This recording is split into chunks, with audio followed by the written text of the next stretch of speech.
everybody to hear your question and also know the response. So our speaker for this session is Brian Honigman. Brian is CEO of Honigman Media, and his session title is Content Marketing ROI. Learn to map out realistic content goals, pair with the right metrics, and set up your reporting system. And judging by that picture, I think we're going to get impacted here in a big way.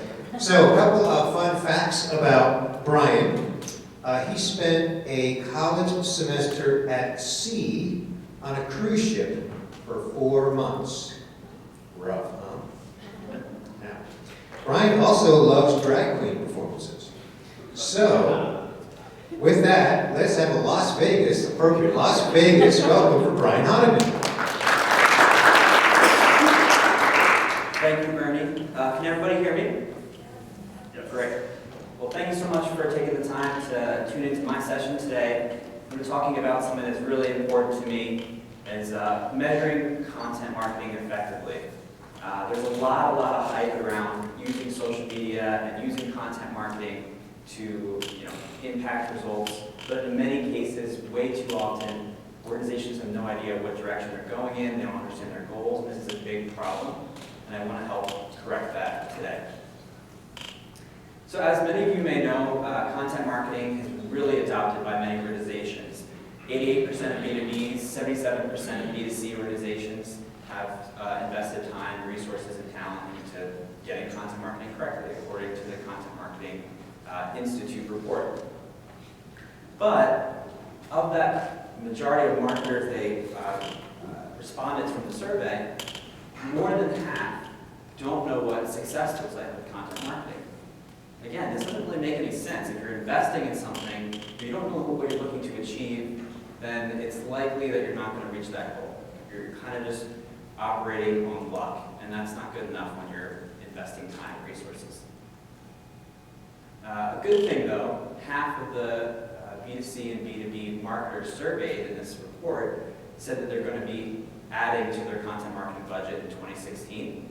And I highly suggest, if any of you are increasing your budget in the future, to really focus on measurement and setting up a proper measurement framework as a part of a greater content marketing strategy to set yourself up for success from the start. But it's easier said than done. There's a lot of key challenges that are going to hold you back, and I want to address some of those so you can help set the stage on how to solve this problem appropriately.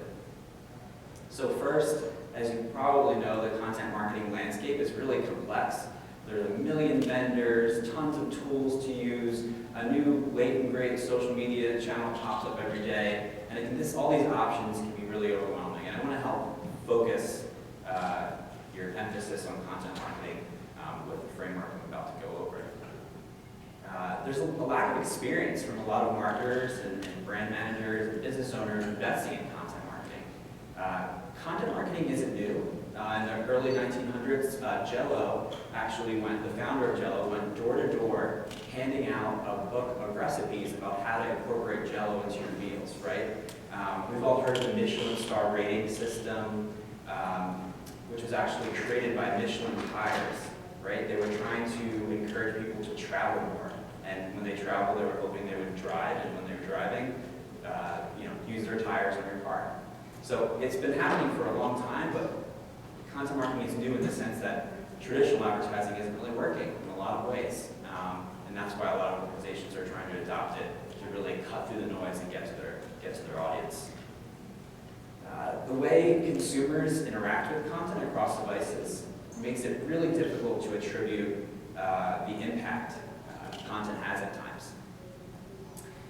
Some of these problems aren't yet fixed, and you should just be aware of them, that there is limitations. Some of these problems with attribution are fixed by investing in the right technology solutions. For example, if I'm on my mobile device and I'm looking for materials to build a new fence from Home Depot, I read an article about how to build a fence from their blog, and I look around at different products, and I'm at work at my desk looking at my mobile phone, and then I put my phone down and I move throughout my day. Then later, 2 days later, a day later, in both cases I'm not signed in to their website, I go back to Home Depot's site, I'm looking at the similar stuff, I'm not signed in, so there's no real history for them to look at for me. And in many cases, if they don't have the right tools and infrastructure set up, that their analytics are going to equate me as two separate people. And that kind of really splits the data and doesn't really give you a firm sense of what's happening and what kind of impact content has. So again, it's just good to be aware of some of the limitations and some of the solutions out there that can help you get around some of them. It's still really new. We're all new to this in a lot of ways. And then the biggest challenge facing proper content measurement is most organizations don't have a written content marketing strategy. Only 32% of B2Bs have a written content marketing strategy, and only 37% of B2C organizations have a written content strategy. And that written means, in a Google Doc, in a Word doc, written on a piece of paper, not a verbal content strategy, not one that's in your content manager's head, not one that's spread across emails. Research studies consistently show that organizations that have a content strategy perform better in every area of content marketing because they have a plan to direct their efforts. So, with those challenges in mind, I'm going to help set up a framework for measuring the ROI of your content marketing. This is the most important slide I'm going to reference today, and it's going to frame the rest of the conversation. So, I recommend a 5-step framework for effective content measurement of your content marketing efforts. So the first step is to think. Think about what your goals are, discuss them, plan, and select one to move forward with. Step 2, specify who your audience is that you're going to be trying to reach with content. Step 3, commit to a specific type of content, specific format of content. Step 4, pair metrics that match with the goals you're going after and the formats of content you're investing in. And step 5, calculate. Use tools, set up a toolkit for yourself that will help automate some of the more repetitive processes and make it easier for you to succeed with content on a regular basis. So let's dive into each of those. So step 1, think. Think about what you're actually trying to achieve with content. You have to set a goal to understand where you're going, otherwise you're just following the competition, doing this to look cool, be sexy on the latest channel, right? You have to have a goal in mind to understand what success is, how this is actually going to be impactful. So some potential goals that you could consider for content marketing, increasing your brand's health, right? Positioning your brand in the right light, further establishing your authority in a particular area, generating sales, investing in a podcast or an infographic, actually generating revenue, operational efficiency. If you're internally or through customer service, you're receiving the same questions over and over again, maybe you should be developing content internally to help answer those and solve some problems. So those are just some of the many, many goals you could potentially invest in. But if you don't understand what types of goals you're actually looking for, here are a few great questions to ask yourself as a team so that you can better understand how content can help fill any gaps. So one question is, where does your organization fit in the industry overall? How do you compare to competitors? What's your legacy, your history? What are your pain points? What problems do you have as a company? Not content marketing specific, but your pain points as an organization. You have a smaller budget, too many products to focus on, scattered audience, whatever your pain points are, you have to better understand them. What are you already doing with content? Do you have a semblance of a content marketing strategy? Do you just have copy on your website? Thinking about what you're doing already so you can kind of audit your existing efforts. What gaps are there in your content strategy? So not only do you want to identify your pain points as a company overall, but also what issues are you facing with content? And then lastly, where do you need help? I'm a content marketing consultant. I help with these kind of things. Or do you need an agency? Do you need to hire a content team in-house?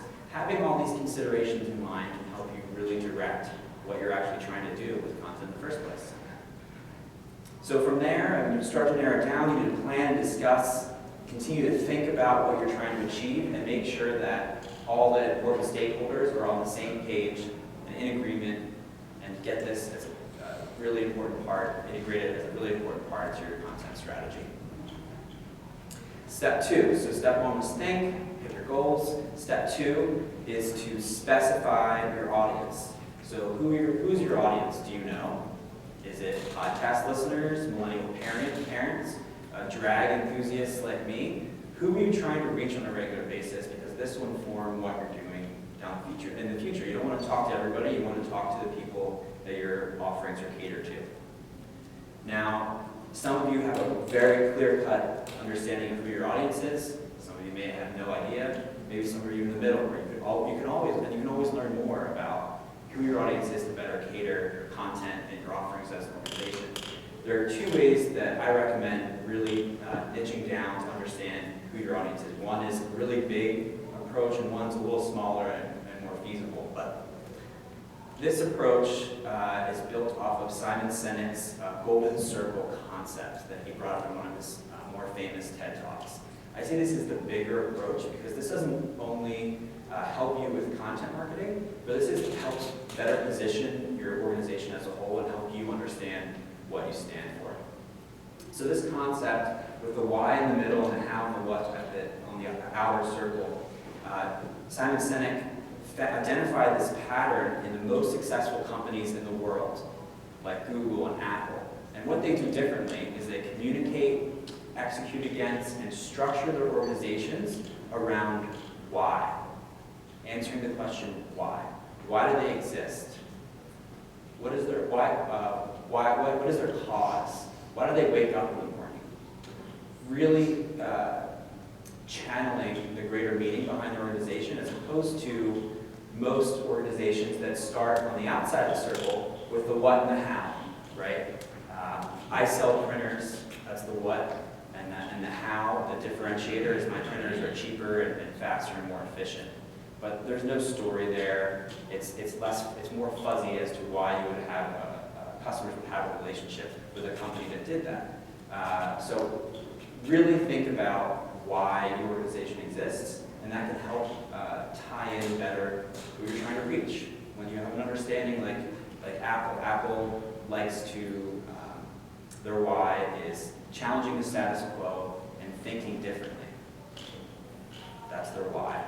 And that is seen through how they execute all their products, and no matter what product they're producing, that is a consistent theme across all of them, and that can really help you kind of narrow down.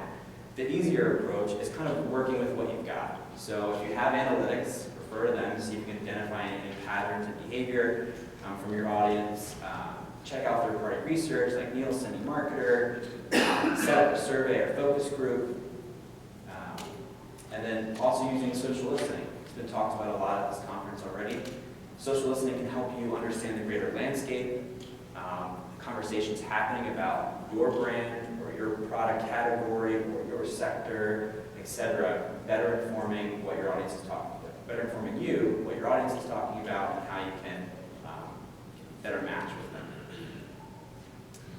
One example of an organization doing this really well and really specifying who their audience is GoPro. We're all familiar with GoPro, the action camera brand. What they did with social listening to really understand their audience is in the earlier days, they noticed that by the nature of their products, people were uploading their footage of them doing action sports and whatnot on YouTube. So easy in a sense for them because their products literally capture content. But they could have let this go and not done anything with it. But instead, they consistently monitored and noticed a pattern that their key audience, the people that are most engaged and loyal to what their products and their brand, are athletes, thrill seekers, world travelers. So they figured that they should continue to message them to continue to engage with that audience and expand upon it with content. So what they would do is pull the user-generated content, optimize it a bit, add a beginning slide to it, up the production quality a bit, and really continue to push that out on YouTube and other channels, but mainly a YouTube effort to engage them further, all coming from a better understanding of who their audience is. So they're not my client, I didn't ask them, but these are educated guesses on what their goals might have been from such a content initiative, right? I talked about the first step, thinking about your goals. So in the beginning process of them really investing in engaging their customer base with this content, they likely thought about customer engagement, like I just mentioned, further interacting with the people they identified as their core audience, increase revenue. Did this drive more sales? Did this effort starting in 2013 drive a greater year-over-year sales than the previous year? Can we associate that with content? And lastly, audience development. Were they able to build a much larger? They were able to build a much larger subscriber base, as well as an email list to further engage their most loyal audience. Step 3. So first, you think about your goals. 2, you specify your audience. 3, commit to the right types of content. I like to think of this as like a Thanksgiving Day table. There's many options. Similarly to content marketing, you can do podcasts and infographics and videos, and the options can be kind of overwhelming. But just like when you fill up your plate at Thanksgiving, you're only going to pick a couple things to fill up the plate at a time. You're not going to take every single thing that's on the plate because there's other people sharing and whatnot. Often, marketers make the mistake of having bigger eyes in their stomach and trying to take on 10 different things with content and being on all the latest and greatest channels.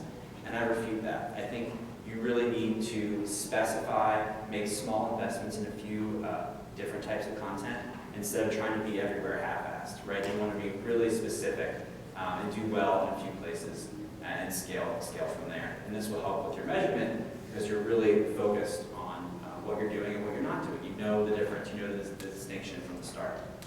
To kind of quantify if a content type or a specific channel that's prone to sharing content is right for your organization, I'd like to kind of go through these 4 things. So, is the audience there? Does the audience that you've identified in the previous step consume this type of content? Are they active on that channel? Because if they're not, why are you producing that type of content? Why are you active on that channel? You really have to think about your audience and their needs. Subject matter. Is the type of topics you'll be covering with your content marketing actually make sense with that format of content? Do you think people want to see infographics or memes about semiconductors and the topics associated with semiconductors? Probably not, but maybe semiconductors will do really well in an infographic or long-form written content.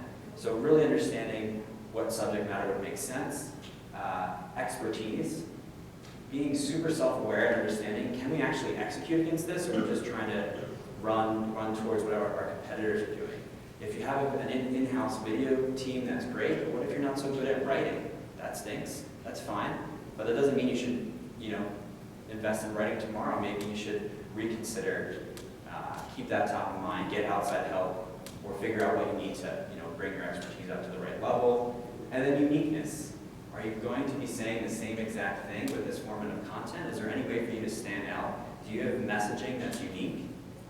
That's really important to think about from the start. You don't want to just keep saying the same things that are already said on Facebook in relation to visuals or whatever it may be. An example of B2B, the GoPro is the B2C example. Here's the B2B with really committing to a certain type of content. Autodesk is an engineering software. They have tons of products, and they decided to create a branded content site, kind of like a blog, called Line Shape Space. It's focused on the future of making things. And what they do is they regularly discuss what's going to be coming in the coming months and years in the manufacturing and engineering space. They make clear stances about what their viewing points are, kind of clarifying why they exist, like sharing articles about ocean sustainability and how that impacts manufacturing, increasing more women to join the manufacturing ranks and removing bias, and then everything to 3D printing, right? Where they're covering a couple different niches, but it all ties back to why they exist. They've been invested in this content site that they're regularly updating weekly. It's been a great source of a few different things for them: traffic, sales, engaging their customers, winning them industry awards, and it's because they took the time to plan ahead how we're going to execute this correctly with a content strategy, and these are our goals. Some goals but they're likely committed to in that effort.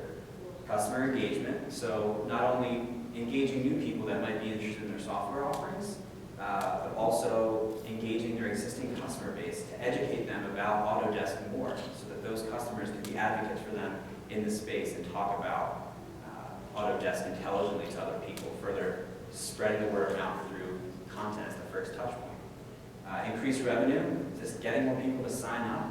Is this helping us generate money in other areas because this is a cost saving as compared to traditional advertising? And developing thought leadership through talking about the future of their industry and the future of the use of their products. Are they able to generate more press mentions across the media? Are they able to increase their share of voice in their market? All things that they kept top of mind when first integrating and committing to that type of content. And then step 4 is pairing your metrics with your goals. So first goal is to think about what goals you want. 2 is to specify your audience. 3 is to commit to the right type of content. And 4 is to pair metrics that match with your goals and the content types you're going after. So a metric is just a unit of measure to help you understand if you're reaching your goal or not, right? So for example, here's 3 example goals with potential pairings that you can match up.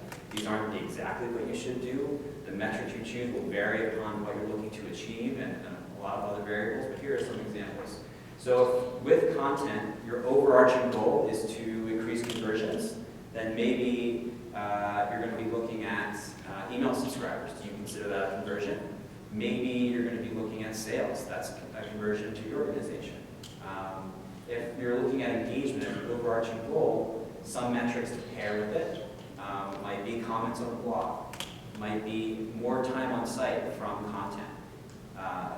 Again, these are just some of the many examples.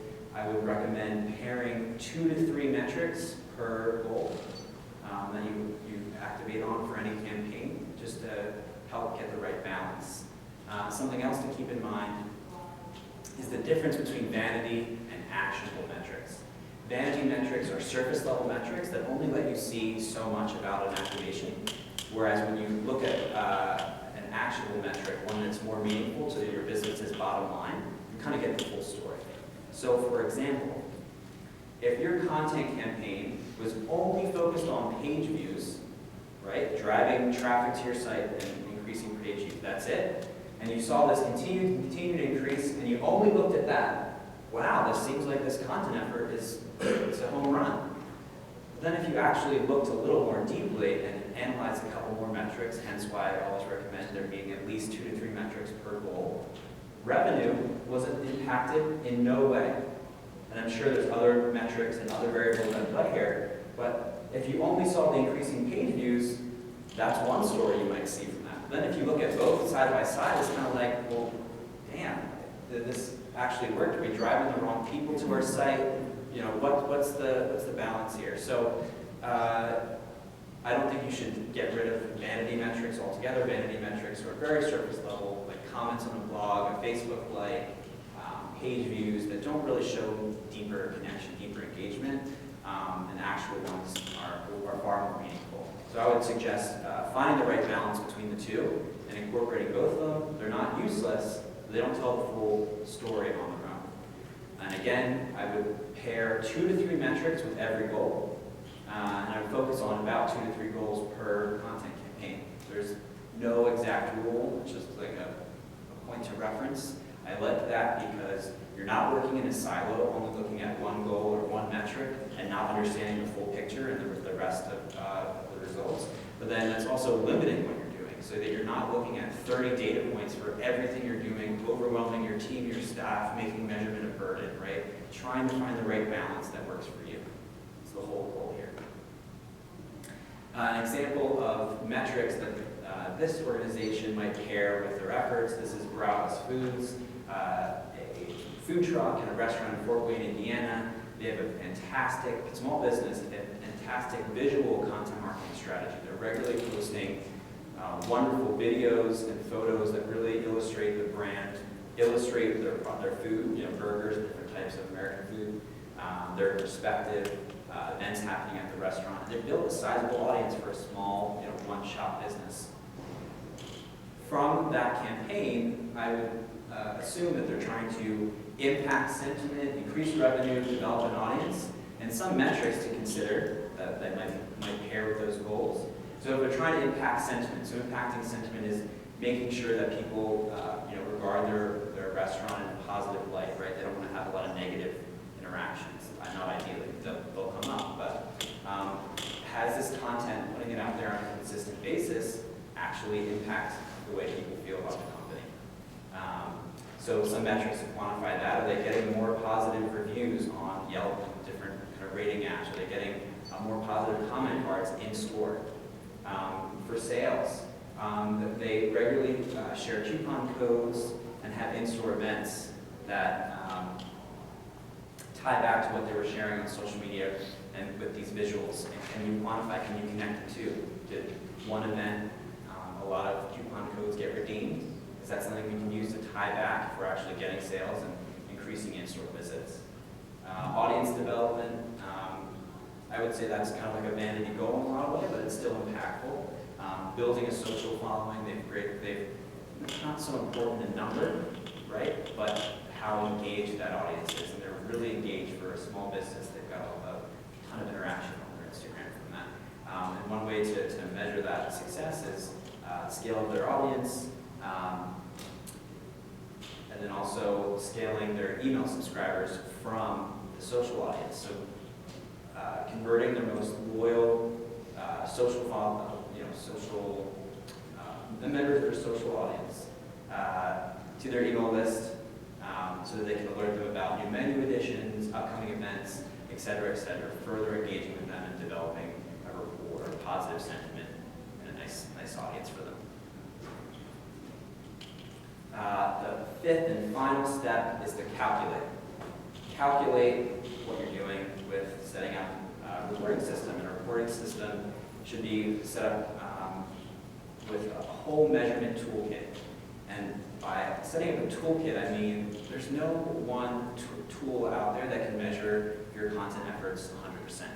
There's no one tool out there that will measure your social efforts 100%. You kind of have to have a couple tools as a part of your kit to fact check the other tools, to give you a full sense of what's happening.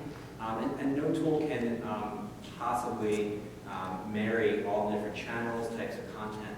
So my recommendation is to start now, testing out different tools, taking the 30-day free trials, seeing what works for you, because now at this point, this is step 5, with the previous 4 steps, you have a greater understanding of what you're looking for from a tool, what you're trying to measure. So that's why this comes at the end, because once you have an understanding of the types of content, audience metrics, then you know to look for that in your specific tools you're using.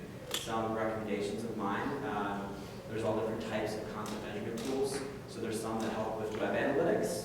So that'll help you see how content marketing fits your greater marketing mix online. So I like to use Google Analytics. Adobe Analytics does a great job of kind of attributing the impact of content on your other efforts. In terms of tools specifically made for measuring content marketing, there's Parsley, there's Chartbeat, really helpful, really 2016 tools to helping you understand what's happening with content and your ongoing efforts.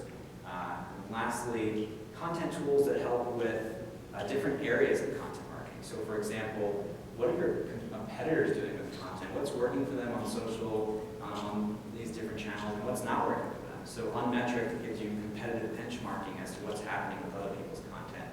And then there's BuzzSumo, a tool that helps you understand the types of content online around specific subjects and topics that are resonating in different communities and on social media and stuff. So give you, a greater sense of what's happening and how you can use that to measure your own pathway, your own content efforts.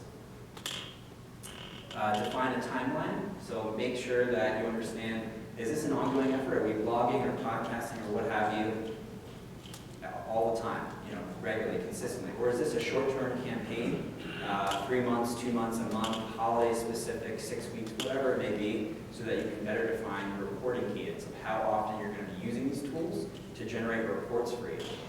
So your reporting should vary, especially with content, depending on the stakeholder, depending on the person viewing the report. So if your CMO is reviewing your report on content success, they probably want to see a higher level of granular. They don't need to see all the nitty gritty. Maybe they only view the report once a month.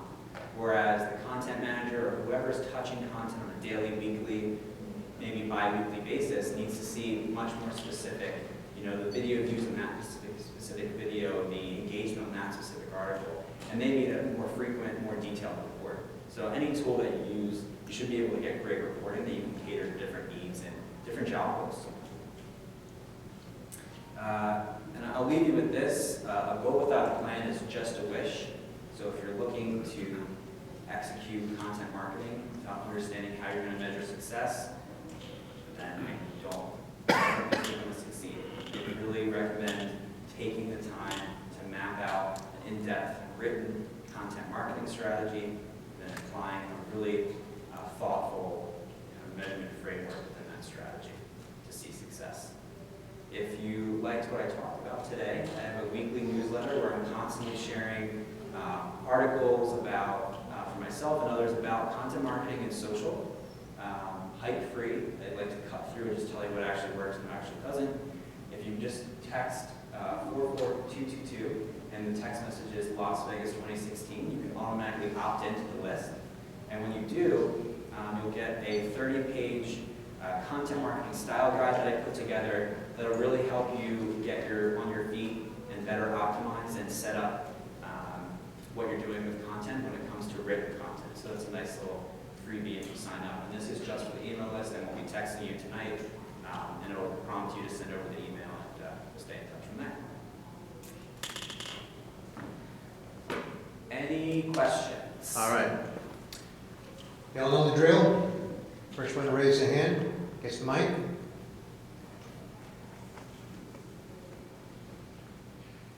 Hey there. Hi. Thanks for laughing up on my drag stuff.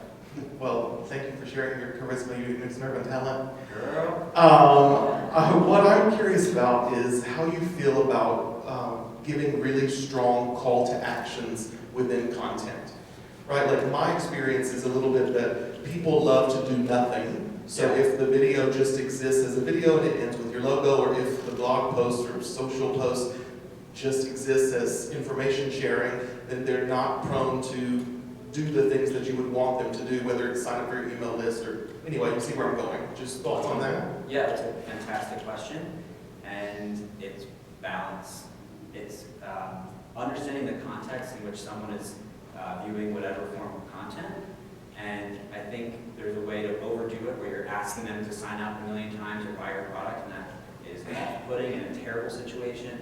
But then, in my opinion, if you don't ask anything at the end, right, you don't make it easy for them to take whatever desired action you want them to take, then they'll consume the content and go, right? It's about finding the right balance.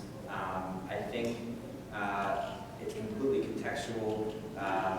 The New York Times did a branded content ad with, I think it was Calvin Klein, where they kind of focused on this ballet studio and like the history of ballet and how that kind of tied in with the clothing brand, et cetera, et cetera. And that was a really big branding play, right? They didn't have any strong call to action, buy our clothes or anything, but at the very end, it was just like, this is produced in conjunction with the New York Times and Calvin Klein, right? It was like a quick logo, super light. And I think that works with a big brand kind of activation, right?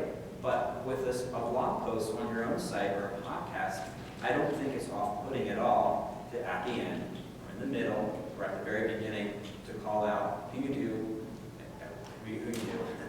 who you are, what you do, really succinctly.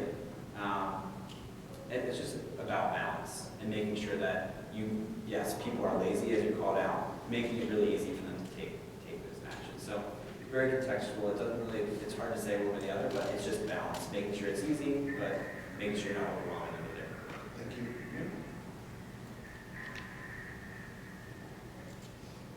Great presentation.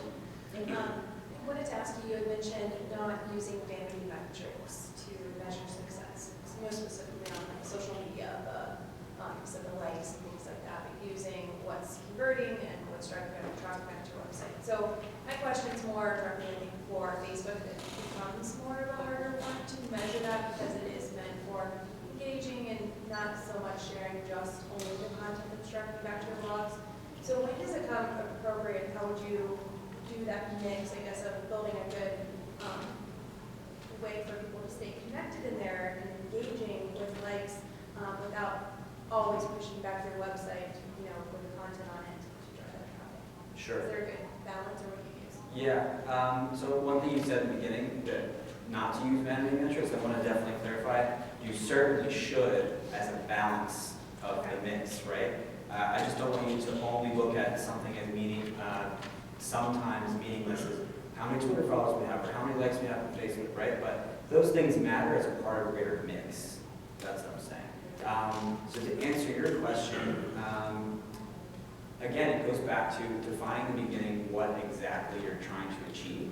So I like to think for Facebook specifically, so you're trying to engage people and have conversations where they already are. So I would have a percentage of the content you're sharing on there meant for sharing and staying on Facebook itself, right?